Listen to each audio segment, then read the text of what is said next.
Your experience with Tiger, you mentioned that you did have some interaction with him when he was here. Well, Earl, he was appointed to the World Cup, and one of the things the president is invited to do is to be the captain, whether you're a good golfer or not. And I like to think I know something about the game. Anyway, I happened to be captain, and Tiger was on the team. Huh. He was picked. He should have come with us, but I told him to stick around for the 3 days of introduction to freshmen to Stanford. They have those various occasions, and I said, come late, I'll meet you at the plane, which is what I did. So he stayed here, and he arrived late. In the meantime, his father had called me and said that Tiger had gone on a foreign trip and had been really mistreated, that the person who organized it took care of himself rather than the kids, and he was worried. And I said, well, don't you worry, Earl. I'd come to know him a bit. I said, I'll assign Lori, my wife, to make sure that he's okay. And so we did. And so when Tiger sees Lori, he calls her Mama. Anyway, so we had a week, an intense week. Sure. And we won, of course, and but he was very impressive. The press was bugging him, so I said to the press, I said, look, let's have one meeting, and we'll take an hour and a half, answer your questions, and then I want you to lay off him. We're here to play golf.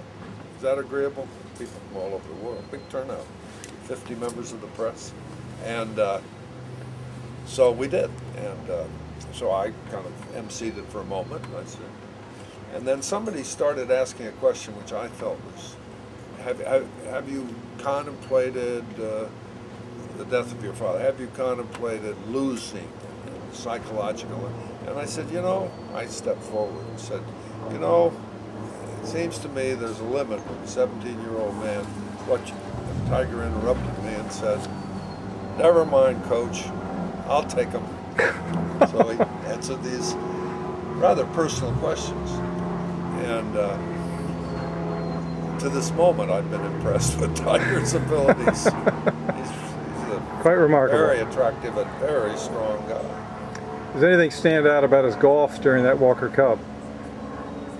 Anything in particular stand out about Tiger's golf during that Walker Cup? The World Cup. Oh, the World Cup, sorry. Well, no, he just played wonderfully. Alan Doyle, the British head was Michael Benalik. He came up to me on the 10th green and said, we've got you.